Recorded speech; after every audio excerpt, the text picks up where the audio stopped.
the early 1900s. A time of technological innovation, artistic ambition, and absolute industrial chaos.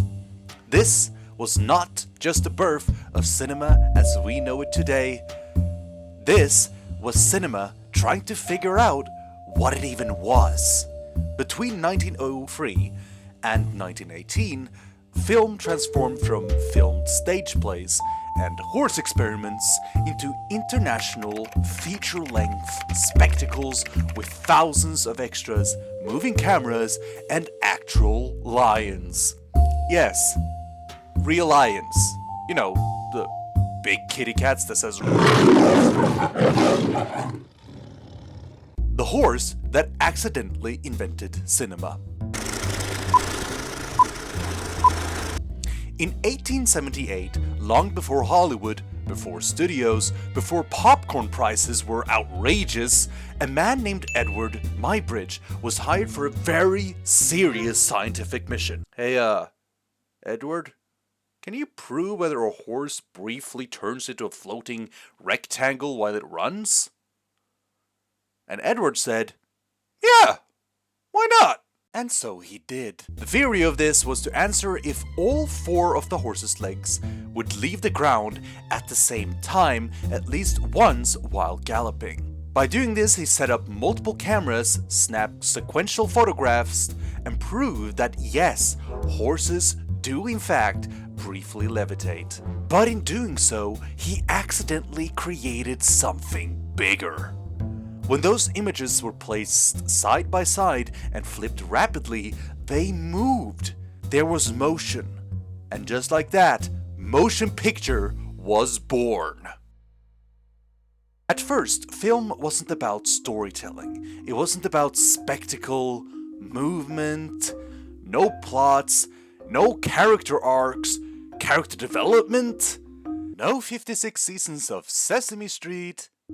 It was mostly documentation like, wow, look, a train! Peak entertainment.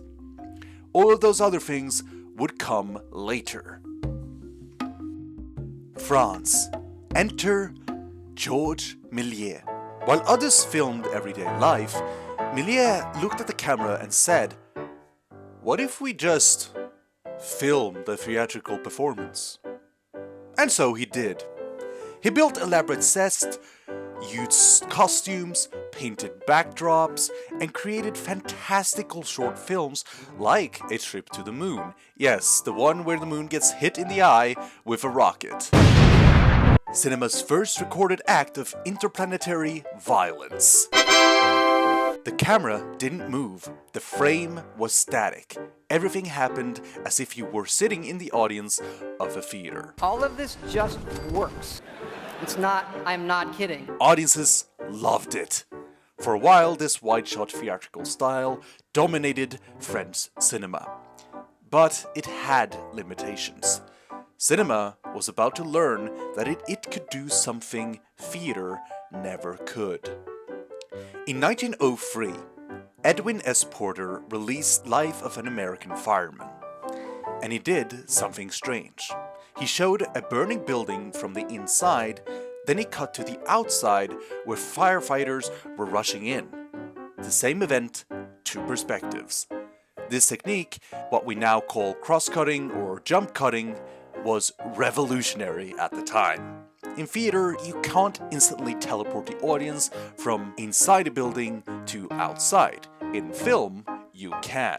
Early viewers found it confusing. Directors worried audiences wouldn't get it or understand. But they refined it, they learned timing, continuity, how one action flows into another. Cinema was no longer just recording events. It was manipulating time and space. Keep in mind, this was the silent era. No synchronized dialogue, no booming. Instead, large cinemas hired live orchestras to sit beneath the screen. Musicians created atmosphere, emotion, even sound effects. Pave versus the world. Now we move to industry power. Petit frère, founded by Charles Pathé in 1896, became a powerhouse. They acquired patents, manufactured cameras, built studios, and expanded aggressively.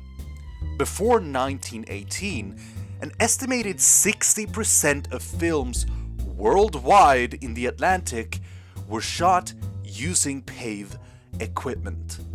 That's not influence, that's dominance.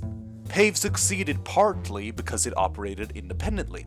Meanwhile, in the United States, the Motion Pictures Patents Company, also known as the MPPC, tried to control the industry by owning patents, stock, and equipment. Want to make films? Follow our rules.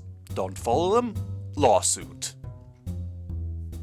This legal of courts and trials became known as the Trust War. Independent filmmakers were restricted, sued, or blocked from resources, which lasted for a total of 6 years. PAVE avoided much of this by owning its own tools and expanding internationally. The MPPC tried to centralize control. PAVE simply outmaneuvered them. Film d'art. Cinema gets fancy. In 1908, something changed. Société Film d'Art released La Assistante du Duc de Guise. It was serious, prestigious, literary. Written by respected playwrights, scored by Camille Saint-Saëns.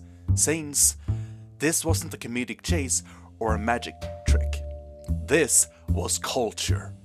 The movement that followed, known as film d'art, adapted classical novels and plays into longer, more refined films.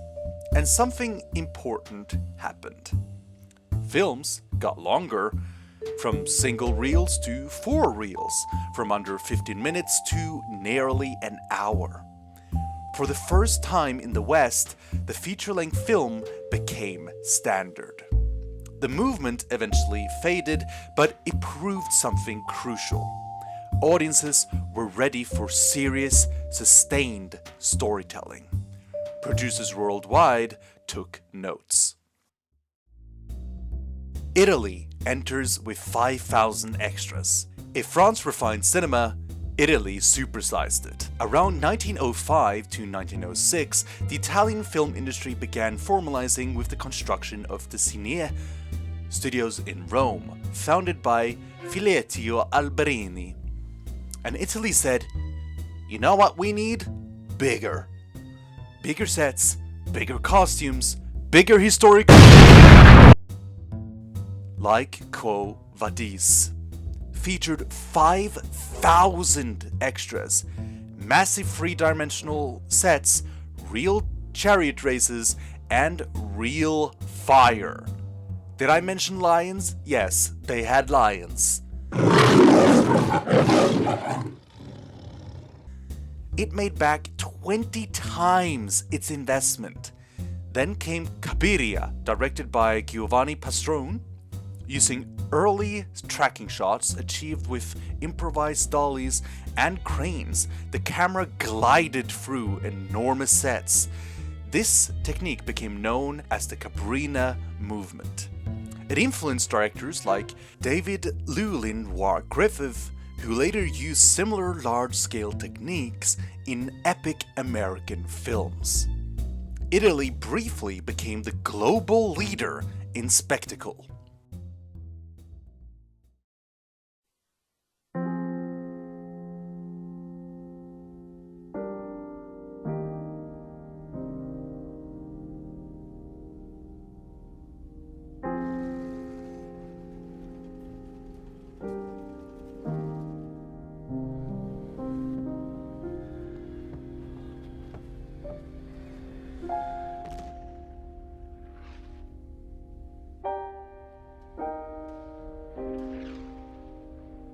Then, World War I happened. World War I disrupted production, distribution, and financing across Europe. Italy's dominance collapsed, France's expansion slowed down, and the global balance of cinema shifted. The war didn't kill cinema, but it reshaped who controlled it. By the end of this period, film had evolved from static theatrical recordings into multi-reel features, cross-out narratives, moving cameras, industrial empires, and international competition. Cinema had found its language, and it was only getting started.